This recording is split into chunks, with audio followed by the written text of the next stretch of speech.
لا إله إلا الله.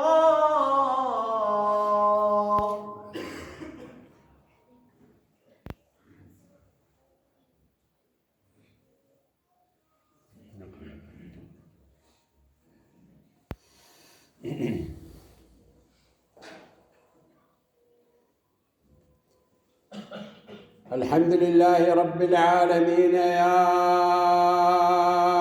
رب، نسألك فعل الخيرات وترك المنكرات وحب المساكين، وإذا أردت بنا فتنة فاقبضنا غير فاتنين ولا مفتونين. وأشهد أن لا إله إلا الله. قال صلى الله عليه وسلم: 4 حق على الله ألا يدخلهم الجنة ولا يذوقن نعيمها: مدمن الخمر وآكل الربا وآكل مال اليتيم بغير حق والعاق لوالديه. أخي الإسلام، دنياك ساعة شارفت على الزوال، وإنما العقبى خلود الموالي. فهل تبيع الخلد يا غافلا وتشتري بنت المنى والضلال؟ وأشهد أن سيدنا محمدا رسول الله. صلى عليك الله يا علم الهدى، ما هبت النسائم وما ناحت على الأيك الحمائم. عباد الله، اتقوا الله حق تقاته ولا تموتن إلا وأنتم مسلمون. أما بعد، كم استمر زلزالنا الذي حدث قبل أيام أيها الأخوة؟ أقل من دقيقة. فلو استمر دقيقتين ما استطعنا أن نرى أحدا على قيد الحياة هناك في ذلك المكان، وإنما لقاؤنا يوم القيامة معهم سيكون أمام الواحد الديان.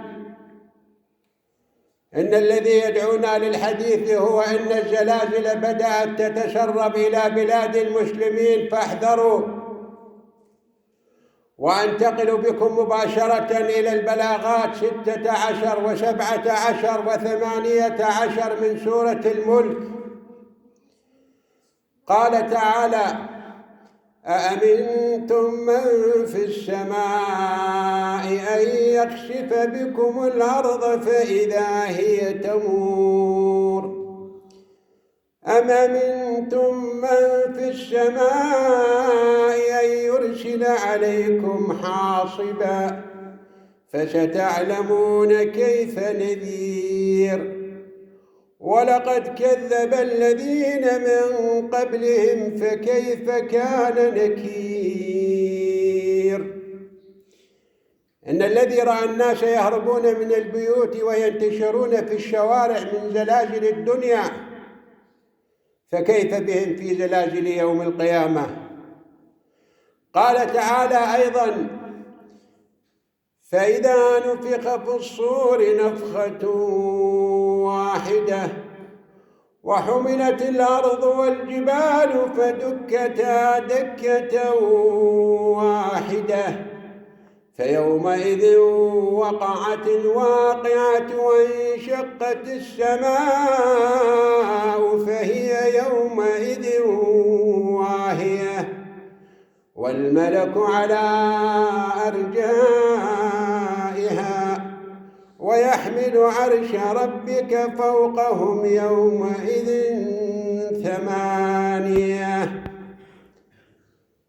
فمن أنا أيها الإخوة ومن أنت ومن نحن ومن هم ومن أولئك أمام قدرات رب العالمين؟ فمن أنتم يا سكان الأرض حتى تعصونه في أرضه؟ إن الله يملك من القوة ما لا يستطيع أحد أن يقف أمامه. والزلازل هذه عبارة عن مكالمة لاسلكية إلهية قال فيها لكم الله كما قال لموسى عليه السلام. إنني أنا الله، إنني أنا الله لا إله إلا أنا فاعبدني وأقم الصلاة لذكري. فكفوا حربكم على الله يا من لا تطيقون حتى أذان الفجر، فإن الله يقول لكم بخلال 10 ثواني قادر أن يجعل عاليها سافلها. ذهب جبريل ليخسف الأرض بقرية فسقت، فقال يا رب فيها رجل صالح، قال تعالى فبه ابدأ، لأنه كان يرى المنكر ولا يتغير وجهه. إذا ما الظلم حل بأرض قوم وعم الفسق وانتشر البلاء، فويل ثم ويل ثم ويل ثم ويل لأهل الأرض من أهل السماء. زلزالكم الأخير رحلت به أجسام وبقيت الأعمال، فهل من متعظ؟ أما آن الأوان بأن نصطلح مع الله، أما آن الأوان للقلوب أن تخشع، أما آن الأوان للأذان أن تسمع، أما آن الأوان للعيون أن تدمع، أما آن الأوان للأجساد أن تركع. في نصف دقيقة كان عليكم أن تتركوا كل شيء وتنقذوا أنفسكم وعوائلكم بالخروج فورا إلى الساحات والطرقات. لا قيمة لكل شيء، لا مال ولا جاه ولا سلطان. السلام أولا. الرحلة أصبحت من الطابق الأول كرحلة للعبور من حياة إلى حياة أخرى، فكيف بالطوابق الأخرى؟ المباني اهتزت والسلالم تميل. هل رأيتم قيمة الدنيا التي حاربنا الله من أجلها وحاربنا الناس؟ قطعنا الأرحام وحقد بعضنا على بعض. هل رأيتم المال الذي وراءه تلهثون؟ ما قيمة المناصب التي فعلتم الموبقات للوصول إليها؟ إن الله أرسل لكم المواعظ هذه لتهتدوا قبل أن يصل إليكم قطار الساعة، فهل أنتم متعظون؟ واعلموا إن هذه المواعظ أصبحت تأتينا مثل هزة أرضية سريعة توقظنا لحظات وساعات ثم تعودون إلى حالة النكران والجحود.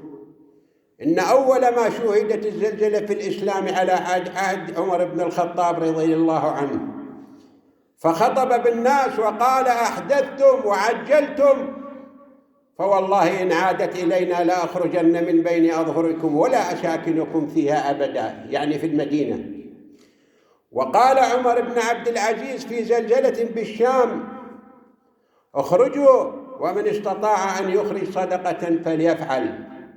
رجفت الأرض بالكوفة أيها الأخوة، فقال ابن مسعود رضي الله عنه إن ربكم يستعتبكم فاعتبوه، يعني يقبلوا عتبه وتوبوا إليه قبل أن لا يبالي في أي واد تهلكون. أقول قولي هذا وأستغفر الله لي ولكم. ادعوا الله.